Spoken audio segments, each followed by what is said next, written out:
Dehqonobod tumanida prezidentimiz tashabbusi bilan o'tkazilayotgan mahallada obodlik va mehr-saxovat oyligi doirasida obodonlashtirish va hashar ishlari uyushqoqlik bilan davom ettirilmoqda. Mahallalarda sanitariya tozalik, ko'kalamzorlashtirish hamda tomorqalardan samarali foydalanish bo'yicha keng ko'lamli ishlar amalga oshirilmoqda. Tafsilotlar navbatdagi lavhamizdan o'rin olgan.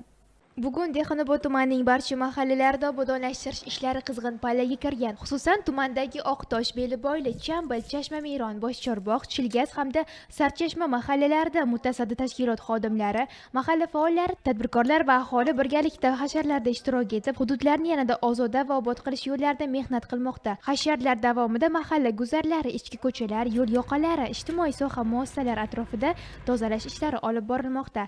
Ariq zovurlar tartibga keltirilib, o'tlar tozalanmoqda. Chiqindilar belgilangan tartibda olib chiqilmoqda. Daraxtlar va yashil maydonlarda agrotexnik parvarish ishlari ham tashkil etilgan. Bizning mahallamiz yoshlari, nuroniylari, aholisi bayram arafasida hasharlar uyushtirib, hasharda mana katta ishlar olib borilyapti. Yosh qari demay hammasi.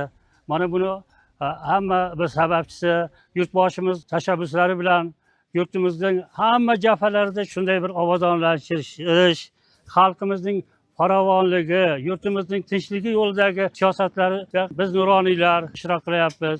Shuningdek, obodonlashtirish ishlari bilan bir qatorda mahallalarda tomorqa maydonlaridan unumli foydalanishga ham alohida e'tibor qaratilmoqda.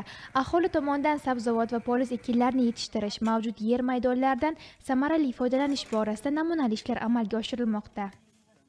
Mana bizning xalqimiz, Belboyli xalqi hammasi intifoq, tinch, faol.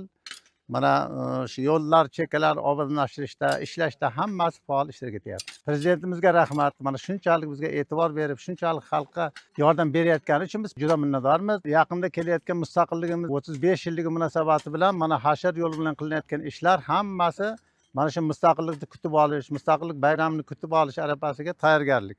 Mahallada obodlik va mehr-saxovat oyligi doirasida amalga oshirilayotgan bu kabi ezgu tashabbuslar hududlar qiyofasini yanada obod etish bilan birga fuqarolarning o'z mahallasiga daxldorlik hissini mustahkamlash, hamjihatlik va birdamlik muhitini yanada kuchaytirishga xizmat qilmoqda. Obodonlashtirish ishlari tumanning barcha mahallalarida izchil davom ettirilmoqda.